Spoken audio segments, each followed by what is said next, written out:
अस्सलामुअलैकुम and welcome class. मैं हूं आपका टीचर सैयद बख्श। स्टार्ट करने लगे हैं chapter number 3 matrices and determinants. अगर आप इसका टाइटल देखें तो वहां लिखा है मैट्रिसेस एंड डिटर्मिनेंट्स, बट यहाँ स्टोरी कुछ डिफरेंट तरह की है। व्हाट आई मीन, स्टोरी इस तरह से डिफरेंट है कि मैट्रिक्स वर्ड से सारी स्टोरी शुरू होती है। What does that mean actually? अगर आप देखें तो मैट्रिक्स वर्ड के ऊपर काफ़ी डिटेल से बातें की गई हैं। एक्सरसाइज से पहले मैंने बोर नहीं करना चाहा कि यार पहले थ्योरी बता दूं, इतनी लंबी चौड़ी कहानी सुनाऊं कि 3 तरह के मैथमेटिशियन थे, एक ने ब्रैकेट्स लगा दी, एक ने ये कह दिया, एक ने रेक्टेंगुलर फॉर्म की नई शक्ल बता दी। छोड़ते हैं उस बात को। अगर किसी का बहुत दिल चाहे तो एक दफ़ा पढ़ सकता है। वो क्वेश्चंस के साथ साथ जो जो चीज़ें रिक्वायर्ड होंगी वो मैं बताता चला जाऊँगा और आपको तकरीबन सारी बातें पता चलती चली जाएंगी। मुझे काफ़ी उम्मीद है इस बात की, ठीक है। बस एक बात जाननी ज़रूरी है जो मैंने यहाँ पे लिख दी है कि मैट्रिक्स एक्चुअली कहते किसको हैं, क्योंकि आप इंजीनियरिंग में जब जाएंगे तो वहाँ पर डिफरेंट किस्म के मैथमेटिकल काम सारे वो मैट्रिसेस से होंगे, जहाँ पर हमें लोकेशन बतानी पड़ती है कि हमारा जो वर्ड है या डिजिट है वो कहाँ है। मिसाल के तौर पे मान लो कि हमारे पास एक स्ट्रक्चर है, यहाँ पे लिखा है 2, यहाँ पे लिखा है 9, यहाँ पे लिखा है 3, यहाँ पे लिखा है 6, यहाँ पे लिखा है 6, यहाँ पे लिखा है 9। अज्यूम करने को कह रहा हूँ 11, 16 और 19 लिखा है। अब अगर मैं गौर से देखूँ तो इसका स्ट्रक्चर कुछ यूँ है। इसकी शक्ल और सूरत की मैं बात सिर्फ कर रहा हूँ आपसे कि इस वे में जब कोई चीज़ देखी जाती है तो उसे कहते हैं रो। क्या कहते हैं? रो, उर्दू में कतार, ठीक है। तो अगर देखा जाए तो कितनी रोज़ हैं भाई? बिल्कुल इंग्लिश की तरह या उर्दू की तरह। सर एक रो ये है, एक रो ये है, एक रो ये है, बिल्कुल ठीक है। तो ये रोज़ हैं, ठीक है। और अगर हम इसको हॉरिजॉन्टली देखें कि अगर हम इसको इस तरीके से, इस तरह से देखें कि यार इस तरह से कितनी चीज़ है, ये भी तो एक वैल्यू है ना, तो इसे कहते हैं कॉलम। क्या कहते हैं? कॉलम। तो एक कॉलम ये हो गया, एक कॉलम ये हो गया, एक कॉलम ये हो गया। तो अगर मुझे बताना हो कि 9 की लोकेशन क्या है तो मुझे बताना पड़ेगा कि तीसरी रो और तीसरा कॉलम कहाँ इकट्ठे होते हैं। सर यहाँ इकट्ठे होते हैं, तो वो 19 है। मैं डायरेक्ट आपको एंड वाली बात बता रहा हूँ, आई नो दैट, लेकिन समझाते हुए ये तरीका सही रह जाता है कि अगर मैं किसी को कहूँ कि रो नंबर 3, गौर से सुनना है आपने गेम की तरह, और कॉलम नंबर 2, चलिए मैं ये कह देता हूँ, तो आप कहेंगे रो नंबर 3 कौन सी? सर ये रो नंबर 3 है। Okay, column number 1, column number 2 कौन सा? सर कॉलम नंबर 2 ये है। तो वैल्यू किसकी बात हो रही है? अगर कॉलम 2 है तो वैल्यू 16 की बात हो रही, इसकी बात हो रही थी, क्योंकि रो 3 थी, कॉलम 2 था। स्टोरी थोड़ी सी तो पकड़ में आ रही होगी कि कहना क्या चाह रहा हूँ। मैं आपको डायरेक्ट एंड पे ले गया हूँ, आई नो दैट। शायद आपको इसलिए थोड़ा अचंभे की बात लग रही हो, वैसे बहुत सिंपल बात है कि रोज़ एंड कॉलम्स, हम हर चीज़ को मैट्रिसेस में कुछ ऐसे ही लिखते हैं। अब इसको जो कहा जाता है कि अच्छा, अगर कोई पूछे कि इस कॉलम में यानी इस मैट्रिक्स में जो भी चीज़ इस शक्ल में लिखी जाएगी, इस शक्ल में, उसे कहा जाएगा मैट्रिक्स। क्या कहा जाएगा? मैट्रिक्स। एक मूवी भी है दी मैट्रिक्स, ज़िंदगी में एक दफ़ा ज़रूर देखिएगा, वेरी अमेजिंग। अगर मान लो उसमें सिर्फ एक वैल्यू लिखी है तो भी ठीक है। अगर एक कॉलम है, एक ही कॉलम है ना इसमें, रोज़ कितनी है? सर रोज़ तो 2 हैं। देखो ना, अगर इस तरीके से देखें तो कितनी रोज़ हैं? 2 रोज़ हैं, पर कॉलम कितने हैं? 1। तो ऐसे ये भी मैट्रिक्स है। और अगर ऐसे लिखा हो 1 2 3, अब रोज़ कितनी है? सर 3 रोज़ हैं, और कॉलम कितना है? 1। और अगर ऐसे लिखा हो 1 2 3, अब अगर देखो तो रो 1 है, पर कॉलम कितने हो गए? 1 2 3। तो ये सारे के सारे हैं क्या? मैट्रिक्स हैं।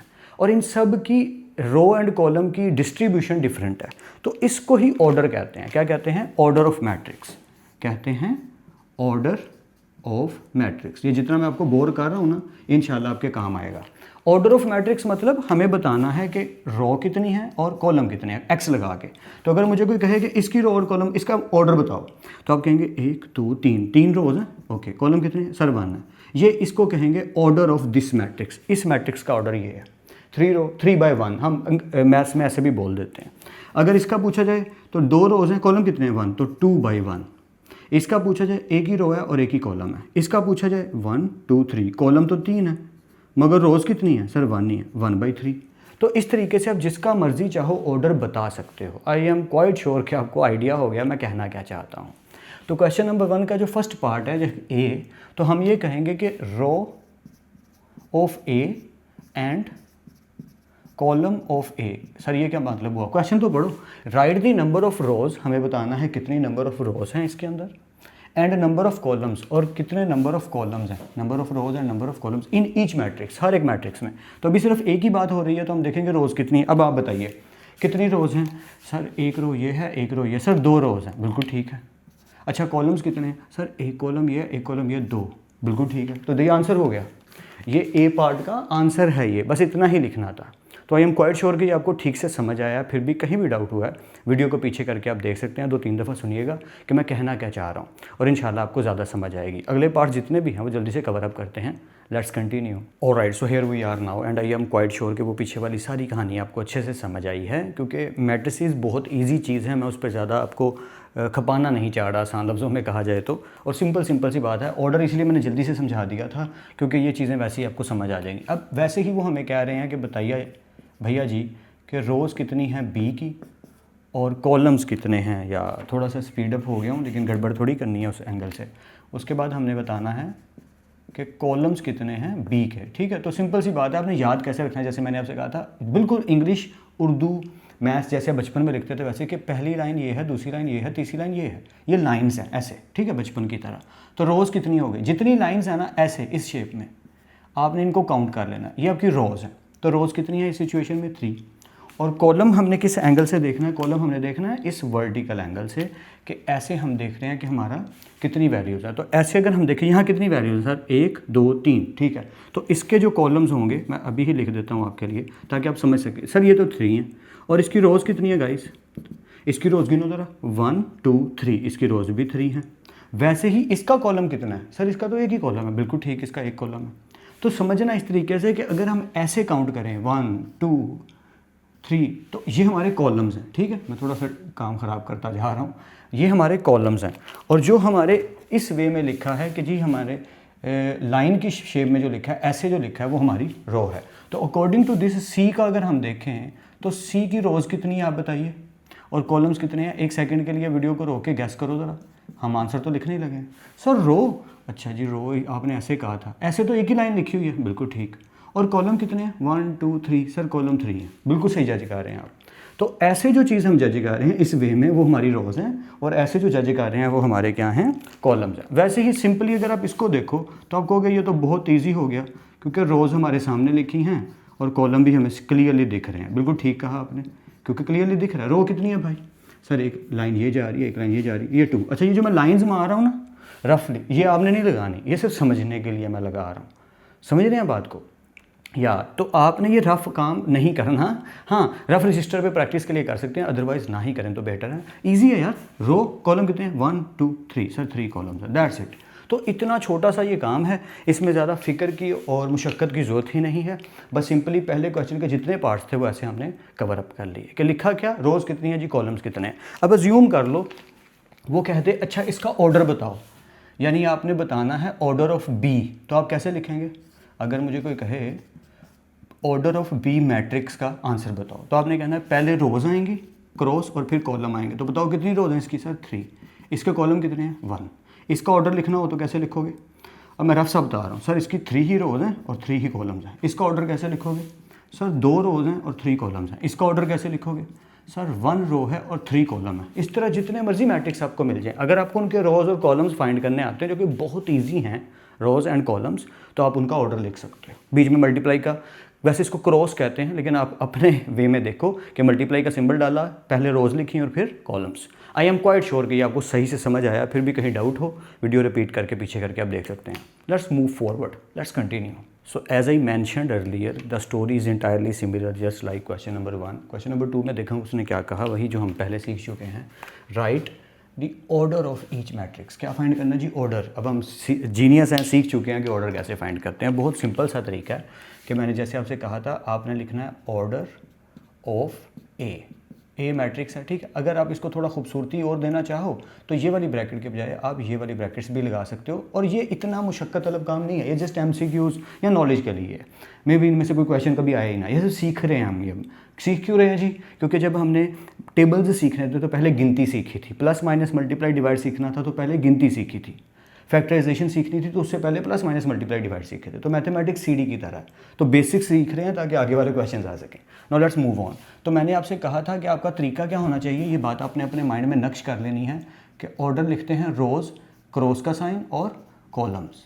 आपने बताना है ये कितने हैं, इस चीज़ को कहते हैं ऑर्डर ऑफ मैट्रिक्स, ठीक है। ये बात हम डिस्कस कर चुके हैं। तो रोज़ कितनी है गाइस, आप देखिए 1 2, सर 2 रोज़ है, ओके, क्रॉस का साइन। कॉलम कितने हैं गाइस, 1। खत्म हो गया, हाँ खत्म हो गया। तो मैं ये order of A, order of D ये नहीं मैं लिख रहा, ये आप अपने सहूलत से खुद ही लिखिएगा, मैं टीचर हूँ, खड़ूस हूँ, फ़ायदा उठा रहा हूँ, कम लिख रहा हूँ। सो ऑर्डर ऑफ बी क्या होगा गाइस, कितनी रोज हैं गाइस, सर 1, और कॉलम कितने हैं, 1 2 कॉलम्स हैं। जिन्हें डाउट हो रहा है वो वीडियो को पीछे करके स्टार्टिंग वाली मेरी बातें दोबारा सुने। और मैं थोड़ी स्पीड में इसलिए बता रहा हूँ क्योंकि बॉस मैट्रिकुलेशन का लेवल क्रॉस हो रहा है, आप थोड़े बड़े हो गए हैं और अब आप थोड़े जीनियस भी हो गए हैं मान लीजिए। बस आपको थोड़ी सी तवज्जो बढ़ानी पड़ेगी कि फोकस, क्योंकि टेंशन स्पैन रील्स ने ख़राब किया हुआ है, वो एक अलग टॉपिक है, उस पर बात अभी नहीं कर सकते। बस अभी कितना समझना है कि हमारा टेंशन स्पैन गिरे ना, फोकस से सुनना है कि जी रोज़ कितनी है सर, सर रो तो एक ही दिख रही है, अच्छा कॉलम कितने दिख रहे हैं, 1 2, बिल्कुल ठीक है, 2 कॉलम। वैसे ही इधर भी कि ऑर्डर ऑफ सी क्या है सर, 2 रोज़ हैं, बिल्कुल ठीक, और कॉलम कितने हैं सर, वो भी 2 हैं। तो इस तरह का मैट्रिक्स जिसकी हम कैटेगरी आगे जाके पढ़ेंगे कि स्क्वायर मैट्रिक्स क्या होते हैं, ये वाला मैट्रिक्स क्या होता है वगैरह वगैरह, तो कैटेगरी भी पढ़ेंगे। बस अभी के लिए आसानी ये है कि जब 2 रो और 2 कॉलम हो वो तो वैसे ही सीधा हो जाता है। वैसे ही यहाँ पे है कि अगर आप देखो कितनी रोज़ हैं, हम ऐसे देखें तो कितनी रो हैं, 1 2, बचपन वाली लाइनें लगानी पड़े तो एक लाइन लगाएगा फिर दूसरी लाइन, तो 2 रो होगी। पर अगर मैं वर्टिकली लाइन लगाऊँ तो कितने कॉलम हो गए, 1 2 3, तो बिल्कुल ठीक है 3। वैसे ही यहाँ पे है, ईजी है सर, बहुत कुछ भी नहीं है इसमें भाई, 1 2 3, 3 लाइनें लगाओगे आप तो रोज़ हो गई 3। तो कॉलम कितने हैं सर, सर 1 2, बिल्कुल ठीक है 2 कॉलम्स। वैसे ही ये है, कुछ भी नहीं है, कितनी रोज़ हैं भाई, एक ही तो वैल्यू है सर 1, और कॉलम कितने हैं सर, वो भी 1, क्योंकि एक ही वैल्यू है, रो हो या कॉलम हो डजंट मैटर। तो दैट्स इट, बस इतना सही खेल था क्वेश्चन नंबर 2 का। अब मूव करते हैं क्वेश्चन नंबर 3 पे। मैं एक बात पहले ही दोहरा दूं, स्टार्ट पे लेक्चर के मैंने कहा था, बस थोड़ा तवज्जो से सुनना है, काम शॉर्ट भी है और इजी भी है, यानी रेयर कम्बिनेशन है, शॉर्ट भी और आसान भी, बस फोकस थोड़ा सा ज़्यादा चाहिए। अगर फोकस अच्छा है, just cakewalk for you. यहाँ तो कंटिन्यू करते हैं, let's continue. So as I am mentioning it again and again, these are very easy question. So again we have a very easy question which is question number 3। Which of the following matrices, इनमें से कौन से ऐसे matrices हैं, देखिए simple word हो तो matrix है, और अगर उसी का प्लूरल लिख दिया जाए तो मैट्रिसेस, ज़्यादा सारे मैट्रिसेस। ये बात कहनी शायद मैं भूल गया था, बट इट्स ओके, हम सीख ही तो रहे हैं। तो ये सारे मैट्रिसेस हैं, बताना इनमें से कौन से इक्वल हैं। कैसे पता चलेगा जी इक्वल हैं, देखिए 2 तरीके होते हैं। अक्सर लोग ना इनके ऑर्डर फाइंड करने बैठ जाते हैं, मैं उसका सजेशन देता ही नहीं होता, मैं ये देखता होता हूँ कि इनमें से सोल्यूशन किस किस का पॉसिबल है। मिसाल के तौर पे मैं एफ़ से बात शुरू करूँगा, अगर आप एफ़ को गौर से देखो, अच्छा इक्वल कैसे होंगे मैट्रिक्स, मान लीजिए ए एक मैट्रिक्स है जिसकी वैल्यू है 1 2, और एक और मैट्रिक्स है, ये मैं सिम से एग्जांपल दे रहा हूँ, ठीक है, एक जी मैट्रिक्स है और एक एम मैट्रिक्स है 1 और 2। गाइज ये इक्वल नहीं है, क्योंकि यहाँ पे अगर देखा जाए तो इसकी अब वो वाली बात आ जाएगी कि ऑर्डर सेम नहीं है, वैल्यू सेम है 1 और 2 पर ऑर्डर सेम नहीं है। इसकी 2 रोज़ हैं और 1 कॉलम है, इसकी 1 रो है और 2 कॉलम है। तो अगर वैल्यूज सेम हों तो हम जगह भी देखेंगे कि जगह भी सेम होनी ज़रूरी है। आई मीन टू से, अगर जी ये है और मान लीजिए एक्स एक और मैट्रिक्स है 1 और 2, तो जी हाँ एक्स इज इक्वल टू जी आप कहेंगे, बट वैल्यूज़ सेम होना जस्ट इंपॉर्टेंट नहीं है, लोकेशन ऑर्डर सब कुछ सेम होना ज़रूरी है। इस एंगल से ऑर्डर की बात की जाए तो मैं एग्री करता हूँ, लेकिन पहला क्या काम करो, मैं थोड़ा सा एक्सप्लेन, ये आई होप आपको रफ सी बात समझ आ गई होगी, क्योंकि ये बतानी ज़रूरी होती है क्वेश्चन सॉल्व करने से पहले। अब मूव करते हैं सोल्यूशन की तरफ, क्योंकि आपकी बुक में बेसिक बातें हैं भाई। 3 में से 3 गए तो क्या बचे, इस लोकेशन की बात कर रहा हूँ सर, ये 0। मैं लोकेशन वर्ड बार बार क्यों बोल रहा हूँ, फ्यूचर में इंशाल्लाह समझ आ जाएगी कि लोकेशन वर्ड बार बार क्यों आ रहा है, नेक्स्ट क्वेश्चंस में ही समझ आ जाएगी। यहाँ सिर्फ 3 पड़ा है, उसे एज इट इज़ लिख देते हैं, उसे तो हम छेड़ेंगे ही नहीं। सो 3 + 1 क्या आया सर, ये तो 4 आ गया, और ये खाली 1 पड़ा हुआ है। अब हम इस मैट्रिक्स को गौर से देखेंगे, ये जो इंक है ये तंग करी जा रही है, पर डस्टर आई मैंने करीबी रखा हुआ है तो काम हमारा चल जाएगा। अब हम अगर देखें तो 0 3 4 1 ऐसे ही हूबहू 2 रो और 2 कॉलम के साथ कहीं और लिखा है सर, यहाँ लिखा है 0 3 4 1, बिल्कुल ठीक कि 0 3 4 1 0 3 4 1, क्योंकि ये सेम है तो हम आंसर में यहाँ साइड पे लिख देंगे हमारा पहला मैट्रिक्स जो इक्वल आया वो ए किसके इक्वल आया, एफ़ के। आई होप आपको मेरी बात ठीक से समझ आई है, मैं नहीं चाहता कि आप रट्टे मारें कि ए आपका किसके इक्वल आया, एफ़ के। तो ये रफ्सा मैंने लिख दिया, आप गुजारा कर लीजिएगा। आगे बढ़ते हैं, उसके बाद सोल्यूशन और किसका हो रहा है सर, इसका सोल्यूशन हो रहा है, तो सोल्यूशन करके देख लेते हैं। अगर हम इसको सॉल्व करें तो क्या देखते हैं कि 5 + 4, तो 5 और 4 क्या हो गए 9, -8 + 1, बड़ी वैल्यू के साथ माइनस है तो माइनस, ठीक है ओके, और 8 में से 1 के तो क्या बचा 7। अब हमने देखना क्या ये मैट्रिक्स कहीं और मौजूद है, और वैसे मेरी निगाह पड़ गई, बिल्कुल ये देखें बिल्कुल सेम है, तो सोल्यूशन के बाद ये बन रहा है, तो हम ये कह सकते हैं हैंस हमारा जो बी है वो किसके इक्वल है, हमारे डी वाले मैट्रिक्स की। मैं बार बार एक ही बात कह रहा हूँ, सिर्फ वैल्यूज़ सेम होनी ज़रूरी नहीं, उनकी लोकेशन भी सेम होनी ज़रूरी है। इसकी 2 रोज़ हैं और एक ही कॉलम है, तो बिल्कुल ठीक है। ओके, तो ए भाई साहब से भी जान छूट गई हमारी, बी भाई साहब से भी जान छूट गई हमारी, बचा कौन? सी। वो भी सोल्यूशन वाला है, तो ओके सॉल्व करके देख लेते हैं। तो अगर हम सी का सोल्यूशन करें, आई होप आपको दिख रहा होगा, मैं शॉर्ट में लिख देता हूँ 2 3 6। लोकेशन सेम रहनी चाहिए वैल्यू की। लोकेशन लगे हैं सर, अभी हमें नहीं पता, आ जाएगा पता, डोंट वरी। सो 2 3 6, 2 में से 1 माइनस किए, क्या बचा? 2 में से 1 गए तो क्या बचा? 1, ठीक है। ओके, सो 2 2 4, 4 में से 2 माइनस किए 2, 4 + 4 8, 3 + 0 3। अब सॉल्व होने के बाद हमने देखना है कि क्या ये वैल्यूज़ कहीं दिखती हैं, तो सामने दिख रही है कि सर 6 1 6 1, 4 2 4 2, 8 3 8 3। रोज़ कितनी है सर? इसमें भी 3 रोज़ हैं, इसमें भी, कॉलम इसमें भी 2 हैं, उसमें भी 2। तो इससे क्लियरली पता चला कि सी किसके इक्वल है? ई के। Story over, the hence done now. तो अब ये कह सकते हैं कि हमारे आंसर्स कुछ यूँ आए कि पहला आंसर आया A = F। आज सारे मार्कर फिर से तंग कर रहे हैं, मैं इनको ठीक कर लेता हूँ अभी। B = D and C = E। This is the hence your answer you got. So question ख़त्म हो गया। आई होप थोड़ी बहुत तो समझ आ रही होगी। नेक्स्ट क्वेश्चन से मुझे उम्मीद है कि कुछ तो खिचड़ी बेहतर करेगा। ये जितना काम हम कर रहे हैं ना पेपर में गाइज, मुझे नहीं लगता इनमें से कुछ आएगा। बहुत ही मुशक्क़त वाली बात है कि अगर MCQ में कुछ आ जाए, otherwise these are not short questions, not are long questions.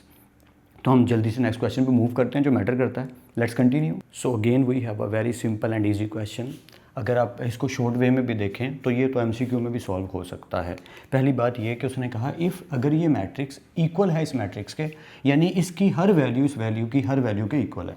अब एक बार यहाँ सीख लीजिए प्लीज़, मैं थोड़ा बोर करना चाहूँगा आपको ताकि आप चीज़ समझ लें। देखिए मान लें A लिखा है, B लिखा है, C लिखा है, D लिखा है, अज्यूम कर लेते हैं, ठीक है। और इज इक्वल टू इधर क्या लिखा है? इधर लिखा है E F G और H इज इक्वल टू है बीच में। तो हमने याद क्या रखना है कि इसका पहला जो एलिमेंट है, इसे एलिमेंट कहते हैं, ठीक है, उसके भी इसी लोकेशन वाले एलिमेंट के इक्वल है। A F के, G के, H के इक्वल नहीं हो सकता। Please remember this. हु बहू वैसे ही अगर मुझे कोई कह दे कि मान लीजिए, ऐसे एग्जांपल दे रहा हूँ आपको कि यहाँ लिखा है 1 + 1, यहाँ लिखा है 2 + 2, ठीक है। मैं समझाने के लिए ये थोड़ा बोर कर रहा हूँ आपको। 3 + 3 और 9 + 1, ठीक है। और इस तरफ लिखा है A B C और D। तो ये जो A भाई साहब है ना, ये इस पूरी चीज़ के इक्वल हैं। ये B भाई साहब जो है ये इस पूरी चीज़ के इक्वल हैं। तो लिखेंगे कैसे? 1 + 1 = A इसके बिहाफ पे, क्योंकि बीच में क्या आ रहा है? इज इक्वल टू, वो इधर से आ गया। वैसे ही मान लो अगर लिखा हो A, मैं समझा रहा हूँ, मैं बार बार कह रहा हूँ, ठीक है, और यहाँ लिखा हो F, यहाँ लिखा हो 9, यहाँ लिखा हो D, कुछ भी मुँह उठा के मैंने लिख दिया प्लस। अब बीच में मैंने प्लस लिख दिया, चलिए यहाँ पे मैं C लिख देता हूँ आपकी तसल्ली के लिए। यहाँ 1 2 3 और 4। अब इस इक्वेशन में क्या होगा, या इस मैट्रिक्स में क्या होगा कि ये वाला A बीच में जो ऑपरेटर है प्लस, किससे 1 से ऐड हो रहा है। इसी तरह F भाई साहब किससे ऐड होंगे? 2 से। अब बन कुछ नहीं रहा, सिर्फ समझाने के लिए। C + 3 लिखने का वे मैं आपको सिखाना चाह रहा हूँ। D + 4 which is very easy and very feasible, क्योंकि ये अब सीखना कुछ है ही नहीं इसके अंदर ऐसा मुश्किल। तो आप कह सकते हैं कि यहाँ पे D किसके इक्वल है? सर H के इक्वल है D, बिल्कुल ठीक है। सर G किसके इक्वल है? सर C के इक्वल है, क्योंकि लोकेशन। B किसके इक्वल है? F के। तो जो डिमांडेड है हम निकाल सकते हैं। वैसे ही अगर हम ब्रेन में करना चाहें, MCQ ब्रेन में करना चाहें, तो A + 2 किसके इक्वल आने वाला है? A + 2 = 5। A + 2 = 5। तो +2 उधर जाके क्या हो जाएगा? -5 में से 2 माइनस करेंगे क्या आएगा? 3। तो A क्या आने वाला है? 3। मैं रफली बता रहा हूँ, फिर हम कर भी लेते हैं, डोंट वरी। वैसे ही B - 1, इधर क्या लिखा है? 6। B - 1 = 6। B - 1 = 6। तो -1 उधर जाके क्या हो जाएगा? +1। तो 6 + 1 7। तो B क्या आने वाला है? 7। वैसे ही D + 4 = 4। D + 4 = 4। तो +4 उधर जाके क्या हो जाएगा? -4। 4 में से 4 गए 0। तो D क्या आने वाला है? 0। ये मैं सिखाना चाह रहा हूँ बस, और कुछ नहीं। क्वेश्चन तो आप ऐसे झटपट कर लेंगे। ऐसे ही C - 3 = 8 है, तो -3 सर उधर जाके क्या हो जाएगा? सर +3 हो जाएगा। उधर क्या पड़ा हुआ है? 8 और 3 11। तो C क्या आने वाला है? 11। तो हम बड़ा आराम से इसको करते हैं। जो बात अभी मैंने की बस उसे माइंड में रखिएगा। हम एक एक करके इनको अलग कर लेते हैं। हेयर मार्कर साहब जवाब क्यों दे रहे हैं? A + 2, भाई ये किसके इक्वल था? A + 2 यहाँ से पकड़ा, सेंटर में क्या आ रहा है? इज इक्वल टू, और इसकी जगह पे यहाँ क्या लिखा है? 5। ये पहली हमारी इक्वेशन बन गई। वैसे ही C - 3 दूसरी इक्वेशन, C - 3 इधर से बीच में क्या आ रहा है? सर इज इक्वल टू आ रहा है, ठीक है। और इधर क्या लिखा हुआ है? 8। C - 3 की लोकेशन पे इधर क्या लिखा है? 8। आगे वालों की भी बात कर लेते हैं। यहाँ क्या लिखा है? B - 1। ठीक है, बीच में क्या आ रहा है, इज इक्वल टू, और इस b-1 की लोकेशन पे उधर क्या लिखा है सर, 6 लिखा हुआ है। ओके, इधर भी d+4, ओके d+4 सेंटर में इज इक्वल टू, ठीक है। इसकी लोकेशन पे इधर क्या लिखा है सर, 4 लिखा है। बस आगे एक एक स्टेप का क्वेश्चन है, ये कुछ भी नहीं, आप समझ गए होंगे। तो a यहीं रहा, 5 अपनी जगह पे, +2 उधर जाके क्या हो जाएगा गाइस, माइनस, तो 5 में से 2 गए, क्या आया 3, यही तो हमने डिस्कस किया था। इतना ईजी है, क्योंकि उसने क्या कहा, find the values of a and b, लेकिन हम सारी फाइंड कर लेते हैं, नो प्रॉब्लम, ठीक है, सीख रहे हैं ना हम। ओके, सो 8 अपनी जगह पे, -3 उधर जाके +3, तो 8 और 3 क्या हो गए 11, सी का आंसर आ गया। हु बहू वैसे ही b-1 है, -1 उधर जाके +1 हो जाएगा, किसके साथ, 6 के साथ, तो 6 + 1 7, स्टार्ट पे हम डिस्कस कर चुके हैं। ठीक वैसे ही d इज इक्वल टू, ये वाला जो 4 है ये अपनी जगह पे, ये +4 उधर गया तो -4, और 4 में से 4 गया तो क्या आया 0, दैट्स इट। तो इस तरीके से हम MCQ के तौर पे बिना सॉल्व किए ब्रेन में सोच के कर सकते हैं कि अच्छा यार a + 2 = 5 है, तो +2 उधर जाएगा तो माइनस हो जाएगा, 5 में से 2 गए तो क्या बचा 3। वैसे ही b-1 = 6 है, -1 उधर जाके प्लस हो जाएगा, 6 और 1 हो गए 7। तो हम MCQ की प्रिपरेशन ब्रेन में कर लें तो एक अच्छा इफेक्टिव वे रहेगा ये प्रिपरेशन का, क्योंकि हम सीख ही तो रहे हैं, कोशिश कर रहे हैं चीज़ों को तैयार करने की, सीखने की। आई एम क्वाइट श्योर कि अब यहाँ तक आते आते काफ़ी चीज़ें आसान होनी और समझ आनी शुरू हो गई होंगी। तो मूव फॉरवर्ड करते हैं, फिर भी अगर आपको कहीं भी डाउट हो वीडियो को पीछे करके आप देख सकते हैं। Let's continue. Alright, so continue to solve all the parts, but मैं यहाँ पे एक सजेशन दूंगा क्वेश्चन 5, 6 और 7 के बारे में। क्या वीडियो को पॉज कीजिए और इन पार्ट्स को करने की खुद से ट्राई एक दफ़ा तो ज़रूर कीजिए। या मैं काफ़ी ज़्यादा श्योर हूँ, मतलब क्वाइट श्योर जिसे कहा जाता है, कि ये आप कर लेंगे, मुझे डाउट नहीं है, यकीन है एक तरह से। क्या वीडियो पॉज कीजिए और आगे आपको वीडियो प्ले करने की जहमत करने की ज़रूरत ही नहीं पड़ेगी, और करने के बाद एक तसल्ली और खुशी का एहसास होगा कि हाँ यार कुछ सीखा, हमें अब आ गया करना। तो एक ट्राई तो ज़रूर कीजिएगा, मैं तो करवाऊंगा ही, फिर भी कहीं डाउट हो तो आप आगे देख सकते हैं, बट एक ट्राई तो बनती है यार। I hope so you are getting my point. Yeah so let's continue. अब क्वेश्चन नंबर 5 की अगर बात करें तो कहानी स्टोरी बिल्कुल सेम है सबके साथ, पिछले दोनों पार्ट की तरह, कि क्या ये इक्वेशन दी गई है, फाइंड x एंड y। अब हमें सिर्फ x और y वाली इक्वेशन चाहिए, तो हमने देखा कि यहाँ पे लिखा है here what we need to get from these two matrices are 2x + 1 हमें चाहिए। बीच में क्या आ रहा है सर इज इक्वल टू आ रहा है, ठीक है, इज इक्वल टू, और इसकी लोकेशन के हिसाब से उधर क्या लिखा हुआ है 9। बस ये अगर समझ आ गया तो कुछ भी नहीं है पीछे। अब पहले इसको सॉल्व कर लेते हैं। तो +1 उधर जाके क्या हो जाएगा सर -1, बिल्कुल ठीक है। तो 9 में से 1 गए, क्या बचा 8। ईजी है ना, +1 उधर जाके -9 में से 1 गए 8। अब 2 इधर मल्टीप्लाई हो रहा है तो उधर जाके क्या हो जाएगा डिवाइड, तो ये कट के x क्या आ गया 4। लीजिए आपका पहला आंसर आ गया, क्योंकि उसने हमें x और y फाइंड करने को कहा, दैट्स इट। तो पहला आंसर आ गया 4। अब ऐसे ही हमें y चाहिए, तो हमने इधर देखा, इधर तो y मौजूद ही नहीं है, मगर इधर मौजूद है। तो हमने देखा कि इधर लिखा है y, बीच में आता है इक्वल टू, इसकी लोकेशन पे इधर क्या लिखा है सर 5। तो क्या यही आंसर है, बिल्कुल ठीक, इसको सॉल्व करने की ज़रूरत ही नहीं। देखो अगर कहीं लिखा हो a = b या लिखा हो b = a, भाई दोनों एक ही बात है, बस हमें आदत ही है कि सीधा लिखने की आदत है, तो आप इसे y = 5 सीधा करके अपनी तसल्ली के लिए लिख लो, बात तो वही है, दैट्स इट। होपफुली ये समझ आ गया।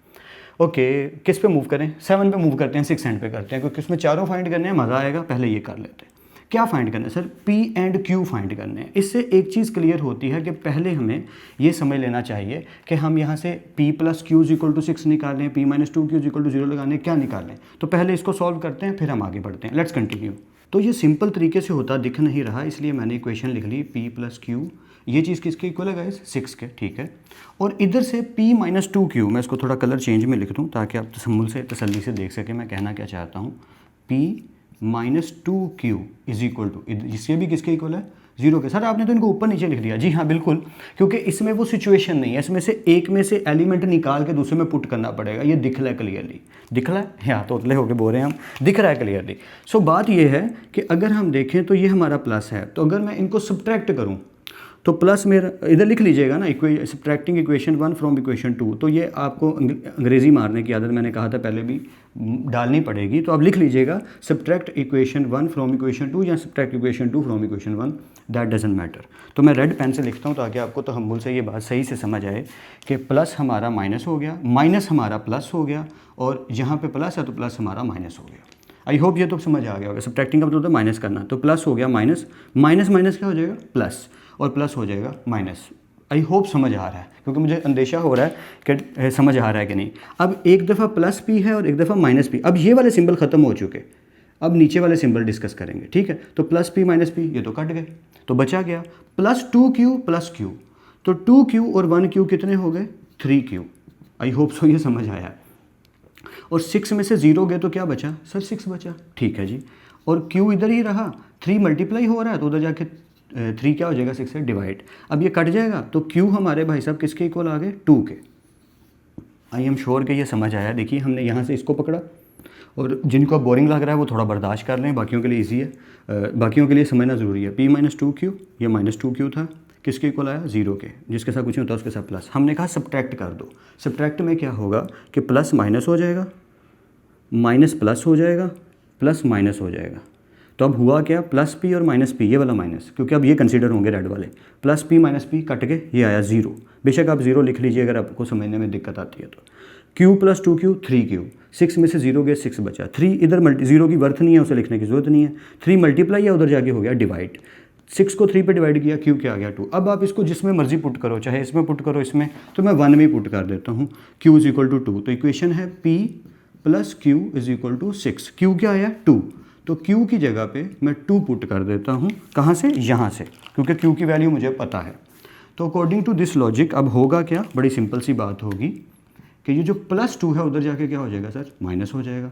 तो 6 में से 2 गए, क्या आया? 4। That's it. तो p का भी आंसर आ गया और q का भी। तो होपफुली आपको समझ आया। देखिए हमने सारी चीज़ें साथ साथ सीखनी है कि हम डिपेंड करता है कि वो कितना अच्छा सा अजीब सा, अच्छा सा भी और अजीब सा भी, क्योंकि थोड़ा ओड लगता है बोलते हुए। मुहावरा ना उर्दू का कि जैसा मुंह वैसे ही, या यू गेट इट राइट। तो बस बात यह है कि सिचुएशन के हिसाब से हमें चलना पड़ेगा। जहाँ हमारे पास वैल्यूज़ इस तरह से आ जाएं कि एक ही वैल्यू नहीं निकल रही, तो हम इस वे को यूज़ करेंगे कि दोनों को सब्ट्रैक्ट कर देंगे, उसमें से एक एलिमेंट निकल आएगा, क्योंकि दोनों में से एक सिंगल होगा। ये भी p है, ये भी p है, कट के 0। तो होपफुली समझ आया या? Okay let's move on. अब हमारा क्वेश्चन नंबर 6 जो कि इंटरेस्टिंग भी है और इजी भी, तो एक एक करके शुरू कर देते हैं। a plus B is equal to 10। पहले तो इसको लिखिए, a plus B is equal to 10। भैया ये तो सॉल्व ही नहीं हो रहा। क्यों सर? क्योंकि ना a की वैल्यू है ना b की, वही वाली बात जो b की। फिर आता है 3b प्लस 2। 3b प्लस 2 किसके इक्वल है ये चीज़? 11 के। ओके इसको भी लिख लेते हैं। आगे बढ़ते हैं। 2d minus 1 is equal to 5। ये 2d माइनस 1 आया और उधर से इज इक्वल टू के बाद क्या आया? 5। आई होप सो ये सारा समझ आ रहा है, क्योंकि मैं रिपीट बार बार नहीं कर रहा कि लोकेशन के हिसाब से आना है, ये बार बार डिस्कस हो चुका है। इधर से 4 इज इक्वल टू किसके आया? c के। 4 इज इक्वल टू c। लीजिए एक चीज़ तो पहले ही बनी बनाई मिलेगी कि c तो पहले ही 4 है। हाँ सीधा करके लिखना चाहें अपनी खुशी के लिए तो आप लिख सकते हैं। अब हम ये बात करते हैं कि इसको तो हम सॉल्व ही नहीं कर पा रहे, तो सर क्या करें? a तो और कहीं है ही नहीं, नो प्रॉब्लम। हमें b तो निकालना आता है ना, यहाँ से b निकल जाएगा, निकल पाएगा। कैसे? देखते हैं। प्लस 2 उधर जाके क्या हो जाएगा गाइस? माइनस 2। ठीक है, 3b अपनी जगह पे। 11 में से 2 गए, क्या बचा? 9। आप समझ गए होंगे, जीनियस है। 3 मल्टीप्लाई हो रहा है, उधर जाके डिवाइड, कट गया तो b क्या आ गया? 3। तो बस अगर b मिल गया तो अब a निकालना आसान हो जाएगा। कैसे? ज़रा देखिएगा। अब हमने क्या देखा कि a प्लस, आई होप सो ये समझ आया, थोड़ा स्पीड में हो गया। 3b प्लस 2 यहाँ से पकड़ा इज इक्वल टू ये वाला, 11 इधर से पकड़ा, इनको सॉल्व किया, b निकल आया, क्योंकि प्लस 2 उधर आके माइनस 2, 11 9 बचा, 3 मल्टीप्लाई था, डिवाइड हुआ, कट के ख़त्म। अब a अपनी जगह पे, प्लस अपनी जगह पे, 10 अपनी जगह पे हैं सारे। ठीक है, बस b की जगह पे क्योंकि हमारे पास अब वैल्यू आ चुकी है तो b की जगह हमने 3 पुट कर दिया सिंपली, और कुछ नहीं अभी किया। ठीक है, ये मैं थोड़ा सा सेपरेट कर दूँ इसका सोल्यूशन। तो ये जो 10 है अपनी जगह पे, प्लस 3 इधर आके माइनस 3, तो 10 में से 3 गए तो क्या बचा? 7। लीजिए a का भी आंसर आ गया, a भी हो गया, b भी हो गया, c भी हो गया, क्या बचा? d। उसको भी कर लेते हैं। 2d, तो ये जो -1 है उधर आके क्या हो जाएगा? +1। तो इसको भी थोड़ा सेपरेट कर लेते हैं। तो क्या हुआ? थोड़ा सा तो नीट हो, ये नीट है या इंजीनियरिंग ने यही हल किया है। सो 2d अपनी जगह पे, -1 उधर आके +1, 5 + 1 विच विल बिकम 6। तो d अपनी जगह पे 2 मल्टीप्लाई इधर आके हो गया डिवाइड, तो ये कट के क्या हो जाएंगे? 3। तो d हमारा क्या आ गया? 3। That's it. I am quite sure कि ये आपको सारा समझ आया। बहुत इजी चीज़ें हैं, बचपन का मैथ्स है, कुछ भी खास नहीं है, सिर्फ लोकेशन के हिसाब से लिख रहे हैं और हम अपने नीडिड आंसर्स निकाले जा रहे हैं। नीडिड आंसर्स मतलब जैसे उसने कहा यहाँ से x एंड y निकालने के लिए निकाल लिया, यहाँ से p एंड q निकालने के लिए अकॉर्डिंग टू रिक्वायरमेंट निकाल लिया, वहाँ ABCD निकालने के लिए वो भी निकाल लिया। तो होपफुली सारा समझ आ गया। फिर भी कहीं डाउट हो, वीडियो को रिपीट करके देखिए, डिस्क्रिप्शन बॉक्स में लिंक ऐड है प्ले लिस्ट का, सीक्वेंस में सारे लेक्चर्स अवेलेबल होंगे, वो भी आप फॉलो कर सकते हैं, आपकी काफ़ी अच्छी हेल्प हो जाएगी। तो आई hope so, I have you well. या फिर मिलते हैं नेक्स्ट लेक्चर में।